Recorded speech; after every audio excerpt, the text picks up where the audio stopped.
Hey there, YouTube. Today we're going to talk about the Kimber 2K11.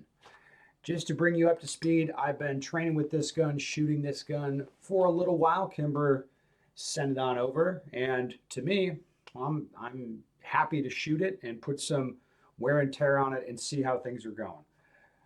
The gun's not quite to 10,000 rounds yet, but we're starting to see some issues.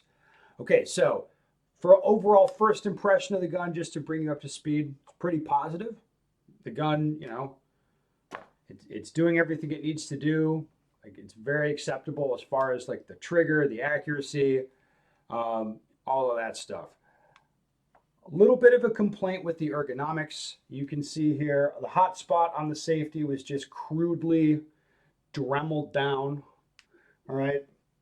Kimber was nice enough to send this replacement safety over, which already is radiused off a little bit. So they already have the part ready to go. I don't know how the new ones are going to ship or if this is like an option you have to buy or how that really works. But this just seems better to me. And a lot of people have complained about this hotspot. Aside from that, the grip, I find it to be a little bit slick, and eventually I'll find a way to get some grip tape onto it, and that should improve the situation quite dramatically. Now, you guys might remember if you saw this gun ships with a CH Precision optic plate, the RMR plate. You can see you've got a Ronin Tactics 507 comp on here, looking pretty good. But finally now, the plate or not the plate, one of the screws has given up the ghost. Now, if you've used a plate system like this is the one that you shove the post into the plate. It was installed precisely to spec. I mean, the correct Loctite, correct like torque wrench, like precisely correct. The first time it was installed, after about 1,500 rounds, the optic had come loose, was reattached with red Loctite, and now, I don't know, a few thousand rounds later, it had come loose again, and then I played around with it, and the screw head had actually broken off. I mean, if you have shot this type of plate, and it's not just, I don't think all CH plates are like this, but when you like shoving the T-post things in there, let's just say those do not have a reputation for working very well.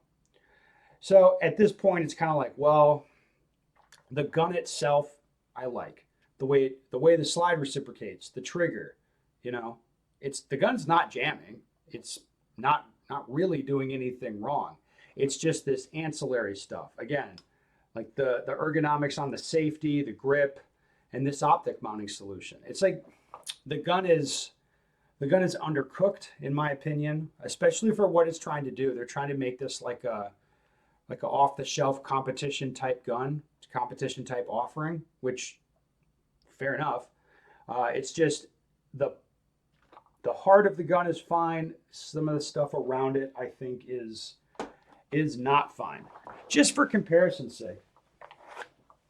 There we go. Here's a Staccato P, and check out the optic mounting solution on this thing. It's like a super heavy duty plate. It's got the two screws on here, a third screw in the back. Like the plate seems overbuilt because you can see the RMR footprint is wider than the slide on a 2011 a little bit. So they really overbuilt the plate. I have had no problems with the Staccato plates that I have, with way more rounds, tons of abuse. And to be honest, seeing these come through classes, I haven't seen problems with them either. I mean, it's a really overbuilt solution, don't get me wrong, but it fucking works. So that's cool. Here's, obviously this is a high dollar option, but look at the Atlas plate. Again, it looks really overbuilt, but rock solid. Rock solid. It's like this thing is not going anywhere. So it's like this thing just is not, it's not quite there yet. It's like it's close. What I've got coming, the shop is sending me a Dawson plate. I think that'll be better. So I'll get a Dawson plate on here. I'm going to change out this safety, probably. I don't know. The Dremel one's okay, but we'll change out the safety, get that on there, and continue shooting the gun. Because it's like, again, the gun itself, like The stuff that really matters is good. It's the ancillary stuff. It's like you can't go cheap on the CH plate. You have to have the gun fit your hand and not cut you up and stuff like that. All right, now let's go to the comments on Instagram. I did post the optic plate failure on Instagram, so we'll see what the comments are. Oh my God, this is pretty funny. Okay, so Sightmark posted, and their social media people are crazy. If you don't know, Sightmark's like a budget optic company. They're looking at the picture of the CH plate fail. They're like, oof, you would have thought this was us, with a laughing emoji. Oh my God, that is brutal. Oh, hot damn. This sounds right. Joel Park says it's a job for JB Weld. I'm not sure that's going to work. One guy asked, who makes a better plate that fits it? And my reply was everyone, which I think is true. I think the CH plate with the little T-posts or whatever, I think that is actually the worst way to mount an optic you could imagine. One guy says, should have mounted it with Arise Manufacturing. That's another company that makes premium, like really overbuilt plates, but they're expensive.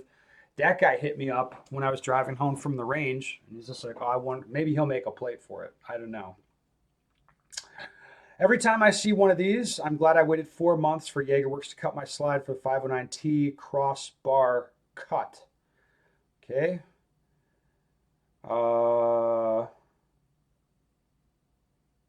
Holosun made in China. No, it's the problem's the plate, not the optic. Had a CH plate, torqued the 509T optic to their spec. The plate buckled and was messed up. Steel plates are my go-to now. Yeah, it's just the plates I don't like. I used to like them.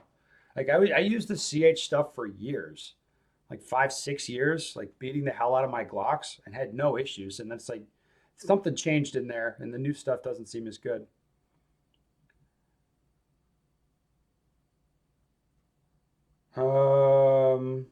Honest question: did you install with blue Loctite and torque wrench? Yeah, initially yes. Then it went to red Loctite.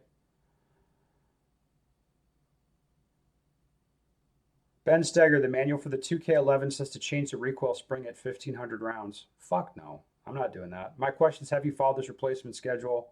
And if not, has it caused any issues or any perceived difference in the way the pistol's shooting? No, that is stupid. I'm not doing that. And it hasn't affected anything. Does Kimber not have an in-house solution for an optic plate? The least they could do is work with another company like Dawson to make a decent plate. Yeah, I agree.